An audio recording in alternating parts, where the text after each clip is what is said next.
Прасчо не се чувстваше много храбър, защото думата, която се въртеше наистина постоянно в главата му, беше муслони.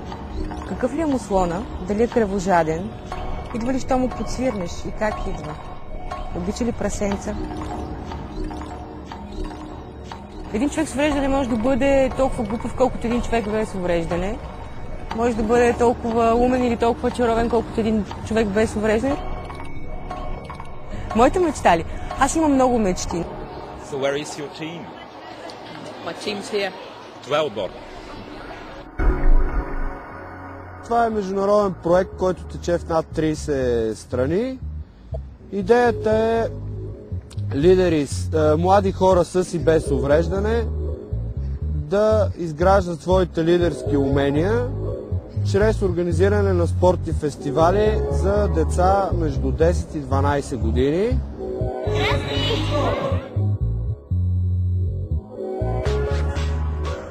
Аз още не знам точно какъв е този проект.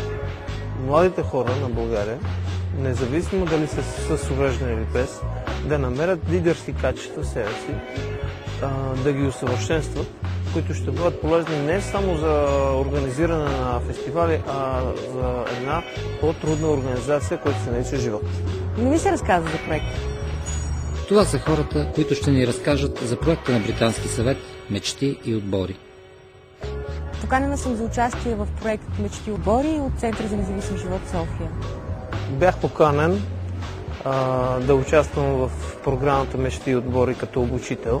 Казвам се Павел Савов и съм обучител в международния проект «Мечти и отбори», който се провежда в България под егидата на Британски съвет, Министерство на младежта и спорта и Младежки фонд от Обединеното кралство. Но чрез спорт.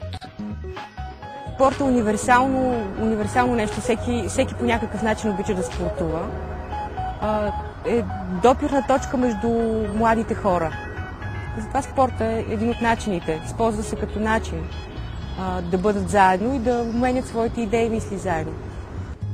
Идеята е хората с увреждане да се интегрират пълноценно и за да се интегрират, те първо трябва да се научат да играят, да спортуват, да учат и да живеят заедно. Днешното лекарство е спорта. Чрез спорт, защото мисля, че спортът е най-достъпното нещо за всички, дори за тези, които от пръв поглед нямат възможност. Искам да цитирам Нелсон Мандела, който е казал, че спортът ще промени света. Спортът вече променя света. Екипът беше много интересен, те наистина се потрудиха здраво, опитаха се да усвоят някои нови понятия. Надявам се, че ако вземат решение и им е било приятно, ще продължат да работят в тази насока като обучители по проекта «Мечти и отбори». Надеждата са много, да може колко повече с спортен термин казано да откраднем умение и информация. Беше ми интересно, купих си някакви неща. Да откраднем умение и информация. Малко армейски хумор. Бъдещите млади лидери са на лице. Вардан взима думата. Това сме днес тук. А това е фестивал. Не може да направим една голяма крачка и да се озовем в бъдещето, деня на фестивала, всичко готово. Това не е пътя, по който трябва да минем, а вие сте хората, които трябва да минете този път, ние ще избутме само. Обучението върви с пълна сила. Игрите се редуват с дискусии. Къде беше снима, бе? Това ще петър. Вкарвате въображение и променяте нещата, значи както вие пишете.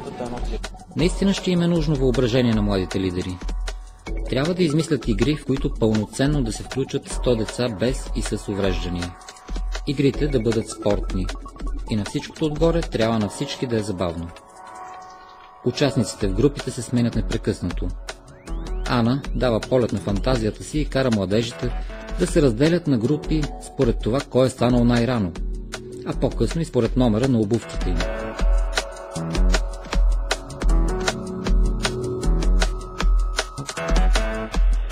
А Вардан е просто неудържим и не спира да обикаля от група на група. за малко да се навлечем гнева му, заради това, че го спряхме за секунда. Май на всички пречим. Ана отново измисля игра, която максимално изпотява младите лидери. 4 дни на обучение отлитат неусетно.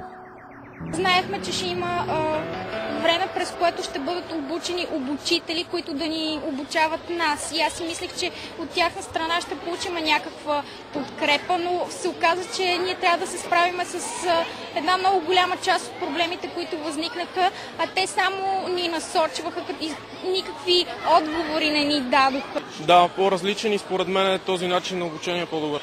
Няма нищо общо с обучението в училище, тъй като всичко тук правихме сами. Провеждане на различни игри, обясняване, попълване на разни листоки, това е. За някои от обучителите понякога се оказваше много трудно, но те открито посрещаха предизвикателствата и се опитваха да се справят с тях, използвайки различни техники и методи, за което може да се каже по тази причина, че беше предизвикателство все пак за тях. Що се отнася до